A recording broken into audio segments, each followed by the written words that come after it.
secret. Et quand on dit en secret, c'est pas la théorie du complot, hein, c'est qu'on n'a pas accès au contenu des négociations. C'est-à-dire que même les Français qui négocient n'ont même pas de mandat du Parlement européen, de la majorité du Parlement européen aujourd'hui, pour dire, s'il vous plaît, négociez les intérêts de la France de cette manière-là.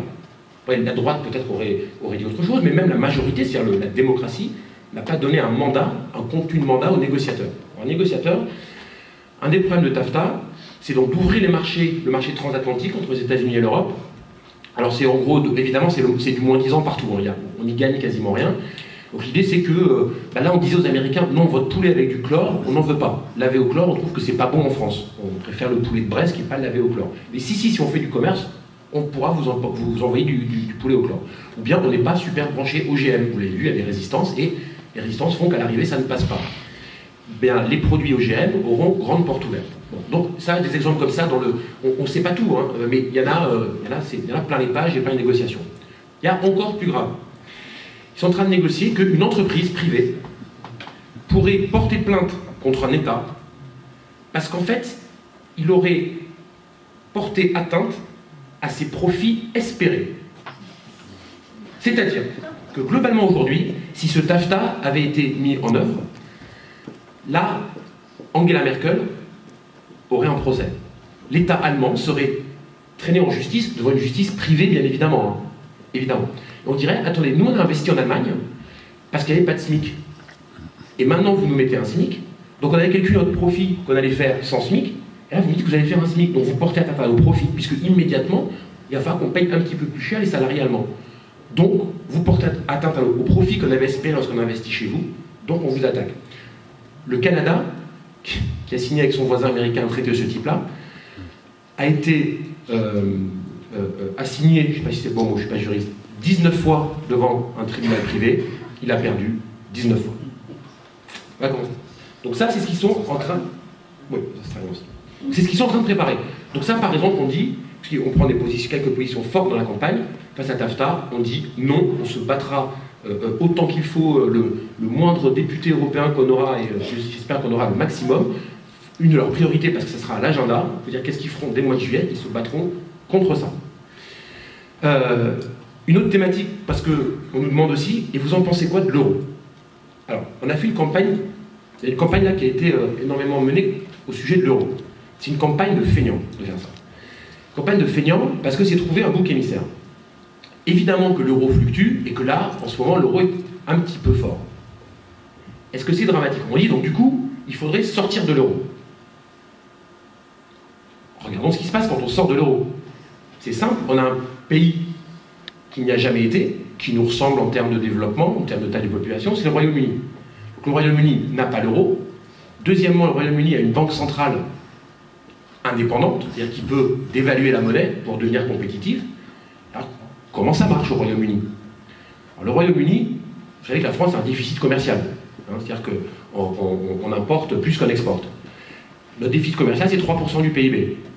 Au Royaume-Uni, c'est 6%. Donc on nous dit, en fait, la France a un problème de compétitivité. On va faire comme le pays qui n'a pas l'euro et qui peut dévaluer, ils ont 6% de déficit commercial. C'est peut-être juste que ce n'est pas complètement tout le problème. L'Allemagne a l'euro, elle a un excédent commercial. Donc c'est une façon totalement simpliste, totalement erronée, de prendre un bouc émissaire, de dire c'est la faute à l'euro, c'est la faute à l'euro, c'est la faute à l'euro. Et tant qu'on trouve un bouc émissaire, on ne se pose pas les bonnes questions. On se dit comment ça se fait que des pays qui sont dans l'euro n'ont pas de problème de compétitivité, et que des pays qui n'en sont pas et qui ont la liberté monétaire soient 2 fois plus dans la mouise que nous sur le plan commercial. C'est peut-être que ce n'est pas le sujet.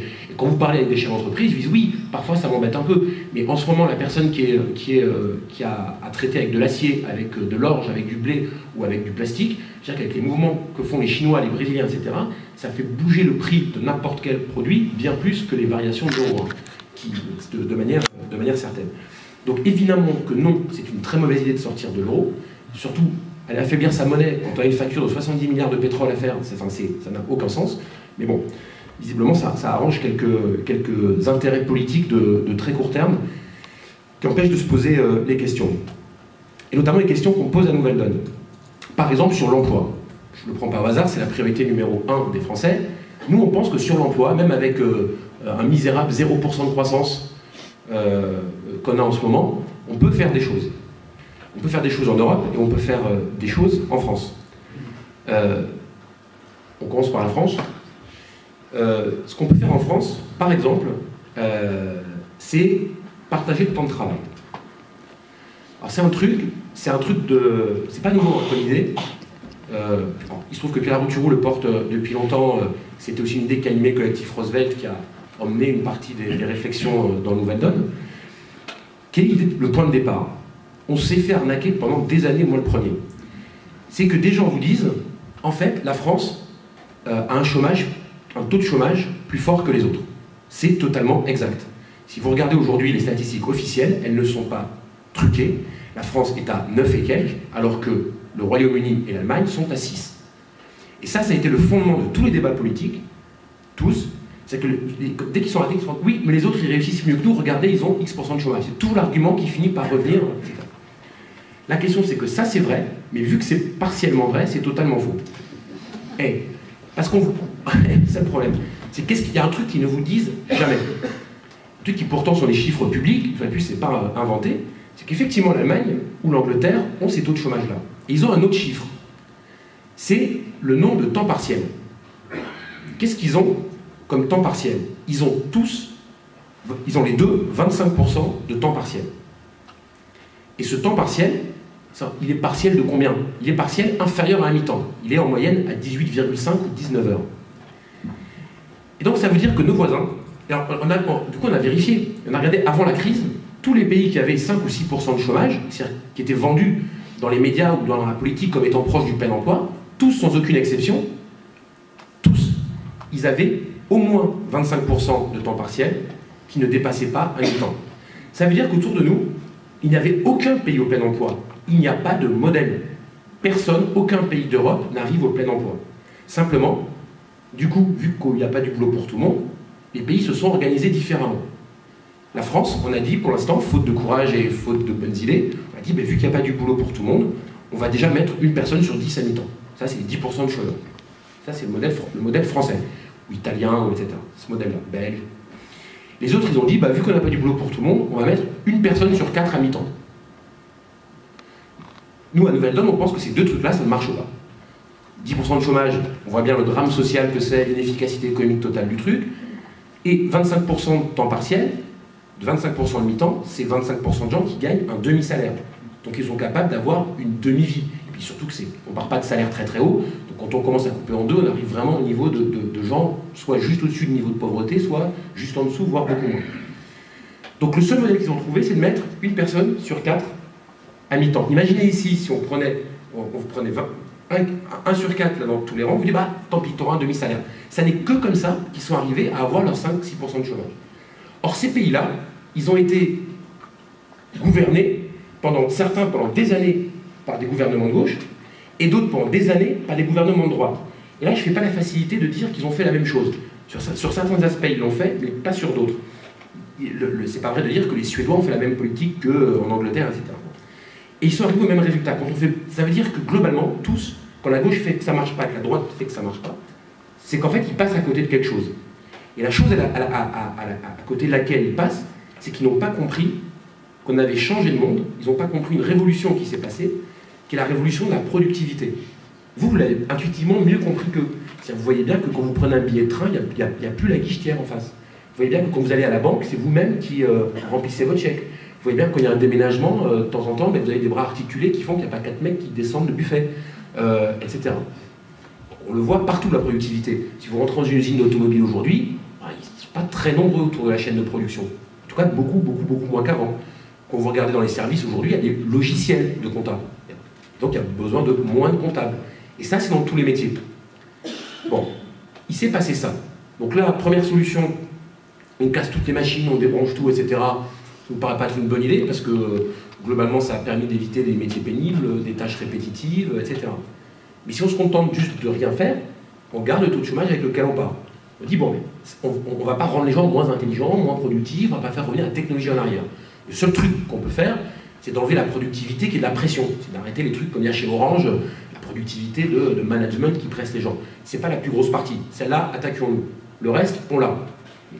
La bêtise politique, la paresse politique, c'est de faire comme si on ne l'avait pas. Et nous, à Nouvelle Donne, on n'a aucun problème. On dit, vu qu'il s'est passé ça, on va ressortir une vieille idée ringarde qui a 100 ans, parce qu'en fait, ça marche. Pas parce qu'on veut le faire, parce que ça a déjà été fait, on ne fait que copier. Ça a été fait pendant un siècle. C'est-à-dire que, parce que les gens me disent, comment voulez-vous faire pour travailler moins, vous avez divisé le truc, ça n'a pas marché votre histoire. Je dis, ah bah si, ça a marché, parce qu'on a 100 ans. Pendant 100 ans, on a commencé en 1900, on travaillait 12 heures par jour, 7 jours sur 7, on a terminé à 35 heures, avec des congés payés. Est-ce que vous avez l'impression qu'on est plus ou moins riche à l'arrivée, qu'on est plus ou moins prospère à l'arrivée en 2000 par rapport à 1900? Évidemment, l'histoire du XXe siècle, c'est globalement une grosse ligne de temps de travail qui baisse et une grosse ligne de prospérité qui monte. On le sait que ça marche. Et on a deux autres preuves récentes. Quelque chose qu'on propose à Nouvelle Donne. La première, c'est Angela Merkel qui l'a fait. Mais dans une tradition allemande, c'est pas elle qui l'a inventé, mais c'est elle qui l'a utilisé. Elle a moins de tabous que les autres.